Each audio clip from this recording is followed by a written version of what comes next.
अपमान कर बैठे। अपने घर लौट रहे थे आखेट खेल के, रात्रि में प्यास लगी, समय हो गया, उनको लगा कि कंठ सूख रहा है, किसी आश्रम में पानी पीना चाहिए। संयोग से एक आश्रम दिख गया। समीक ऋषि का आश्रम था।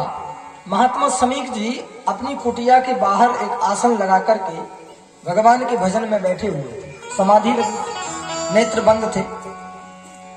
परीक्षित ने हाथ जोड़ के कहा कि महाराज, हम राजा परीक्षित आपके आश्रम पे आए हैं, हमको प्यास लगी है, पानी पीना है।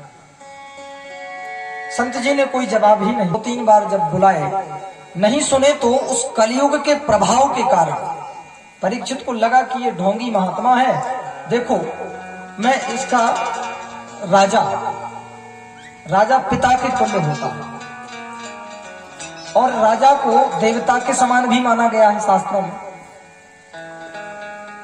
तो मैं इनके राज्य का राजा हूं और मैं इनके दरवाजे पे पानी मांग रहा हूं, फिर भी ये ढोंग करके अपने नेत्र बंद किए हैं और मेरी आवाज सुनकर भी मुझे पानी नहीं दे रहे। इसलिए ये संत नहीं हो सकता, ये तो पाखंडी है, पाखंडा नरता संता। तो अचानक उनके मन में वहां एक मरा हुआ सर्प पड़ा था। उन्होंने अपने बाण की नोक से उस सर्प को उठाया और महात्मा के गले में डाल करके परीक्षित वहां से चले जाते हैं।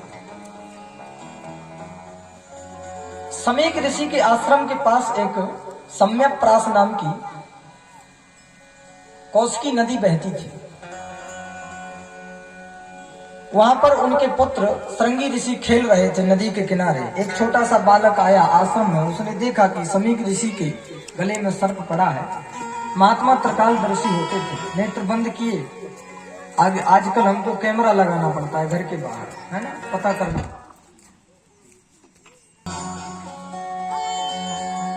प्रेम से बोलो राधे राधे, और जोर से बोलना पड़ेगा राधे राधे। आप लोग भोजन करके आया करो सब लोग, है ना, हाँ, और थोड़ा ज्यादा, कम नहीं, है ना, ताकि ताकत रहे शरीर में, जयकारा जोर से लगा सको। बोलिए भक्तवत्सल भगवान की, श्रीमद वृंदावन धाम की जय, श्री भागवत भगवान की जय।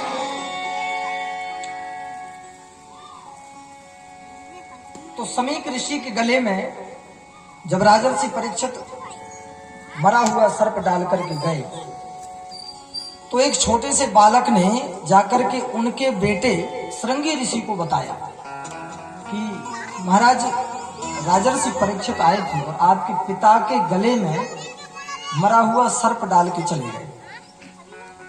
संतों का इतना अपमान